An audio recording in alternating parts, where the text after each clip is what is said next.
So you're thinking about getting into the motovlogging scene. You don't necessarily want to spend hundreds and hundreds of pounds getting the latest GoPro, DJI, Insta-X3, X4, whatever it may be.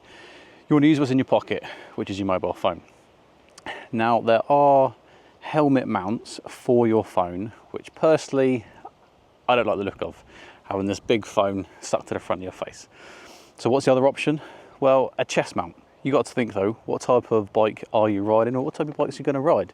Because chest mounts won't really be any good for a sports bike because they're going to be too low down. You're going to be bent over that tank. But if you have got a GSA or something a little bit more comfortable to ride, then chest mount might be the option for you. Today I'm testing out the NEEWER Chest mount. The good thing with this is it not only comes with the MagSafe mount for your phone, but it also comes with a 1/4 inch screw. So you can then use your GoPro or your DJI, your Insta, whatever it may be that you might progress to later on. And this here is what it looks like. So the base arm that connects to the chest piece is also magnetic, and it's got a lock, so it's got 2 little clips on either side that you have to press to twist it around and release. And then that section there is what's going to MagSafe onto your phone. Let's face it, getting into the game of vlogging and filming yourself and everything, you've got the options of having the expensive DSLR cameras, mirrorless cameras. You've got the options for the action cameras, or what, like I said, some people just want to use their phones. Now, the other main thing, 50% of any video is the audio. If you're going to go for a chest mount with the phone, then I also recommend picking up something like this, which is the DJI Mic 2. If you want to save a little bit of money, you can go for the Mic 1. But this will connect wirelessly to your phone.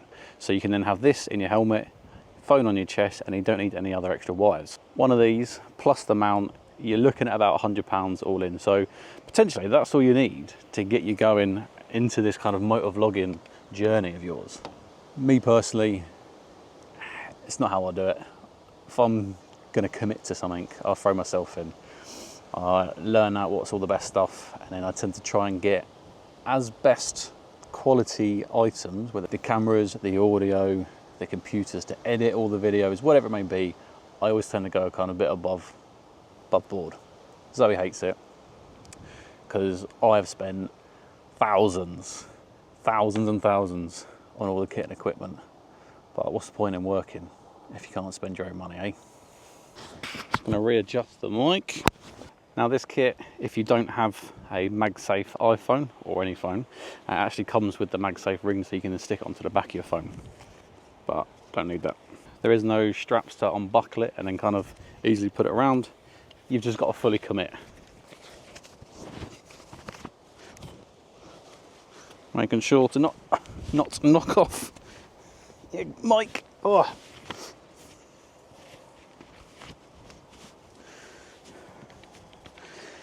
Now, if you're a big lad like me, it will make you look like you've got a bra on, or emphasise your boobs. You just got to commit and accept life.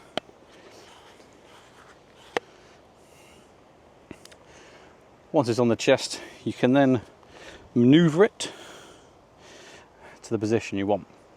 Now, the thing with this, obviously, you can use it whilst you are cutting around on the bike. But the other good thing with social media is you can use it as a POV style for when you're doing other things off the bike. Now, I have got the video in 4K 60. The reason why it's in 60 frames is because it is quite wobbly when it's on your chest.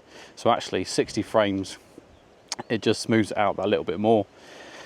May not be for everyone's cup of tea, but you've got to decide if you want jittery video or smooth video. This is, like I said, the other attachment, and these here are the little lock-in spleens, so you can just push them in to depress and then spin it around. Just kind of showing you how you could use the chest mount other than on the bike. And there you go, that is how you would connect the 360. And then if you wanted, if you did progress away from your phone and using one of these, you can then just put one of these on your chest.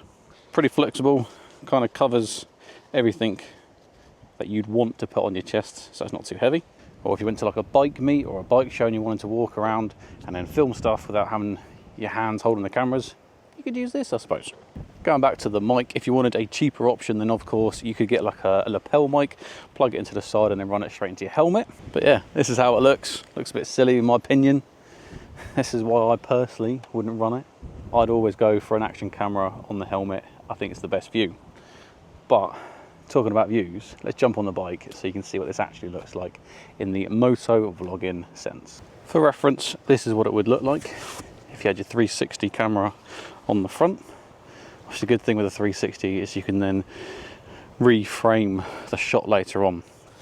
So if you were on a sports bike and you were leant over, you might be able to actually get a better shot than with your phone. But again, this is a £400–500 camera edition, so it's not the cheap option, but it is an option. Do I look sexy or what?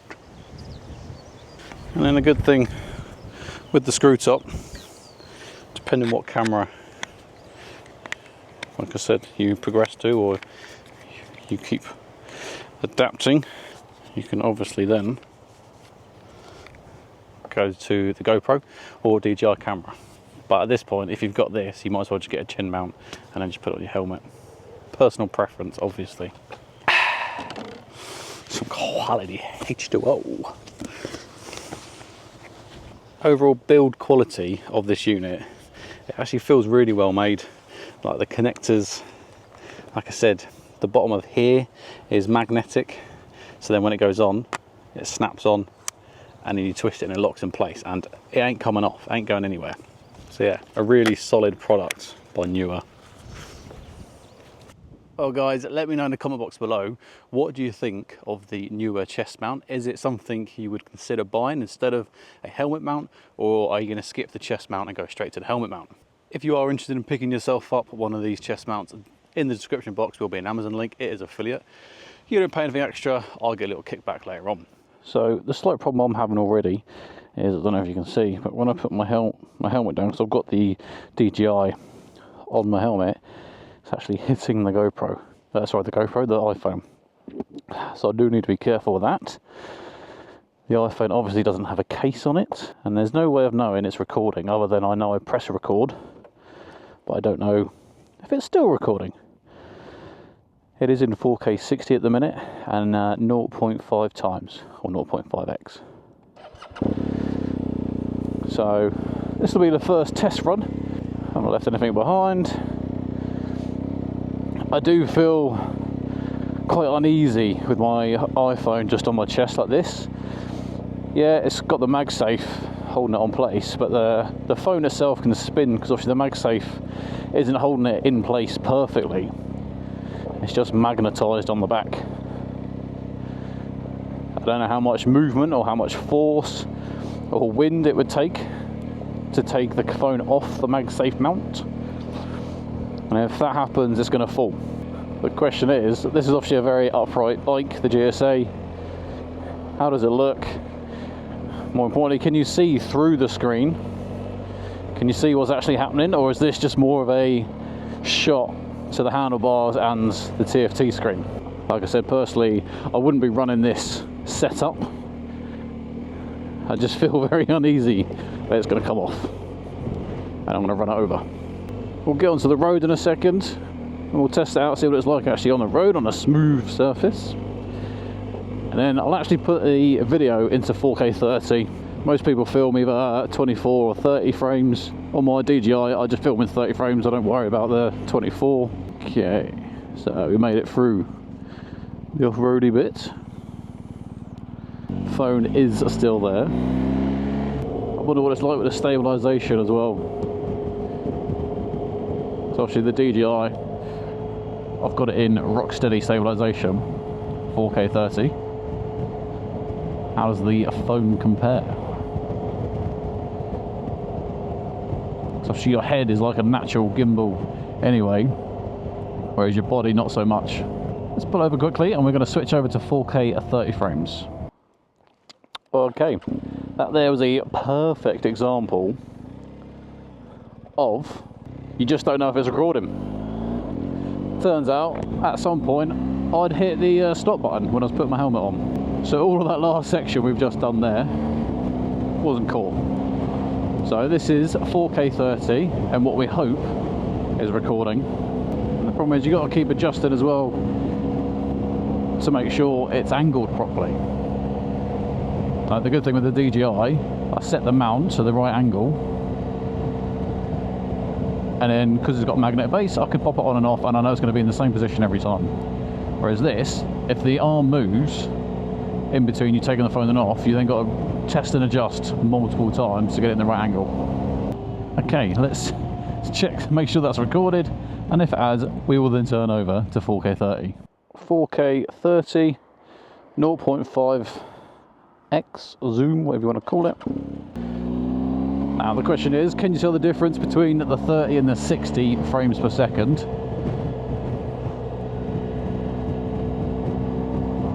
Or where us and the bike are moving together, everything else is kind of blurry anyway, so you can't tell the difference between the 30 and the 60. I can definitely see the chest mount working in kind of the garage situation where I'm tinkering with the bike. I could put the 360 on, and then I could just press record and then just let it record whilst I'm doing whatever I want. And then, like I said, with the 360 you can reframe it to make sure it's looking exactly what you were talking about or doing on the bike.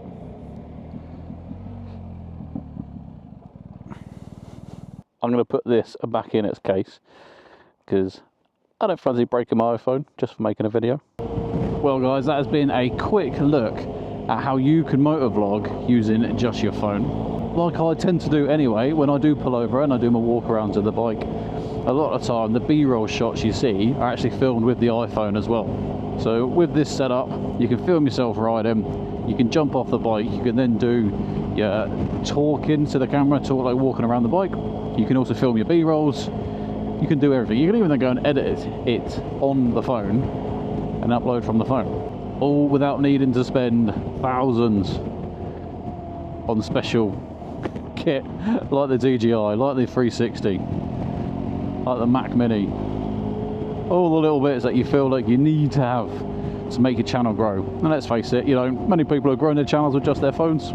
Don't be afraid to start your own channel. Use what you've got and then slowly build it over time. There's still plenty of things that I'd like to buy, but I will get there. Slowly, but surely. If you want to pick up one of these chest mounts, look in the description box below. There will be an Amazon link, and that will be an affiliate link. You don't pay anything extra, but I'll get a little kickback. If you've liked this video, found it useful in any way, give it a thumbs up. More importantly, subscribe to the channel. Helps me out and it helps me keep growing. Also, we've got giveaways coming every month on DSR, so make sure you keep an eye out for them. And there's nothing else to say, but until the next one, ride safe. Hey, caramba! It's hot. Hot.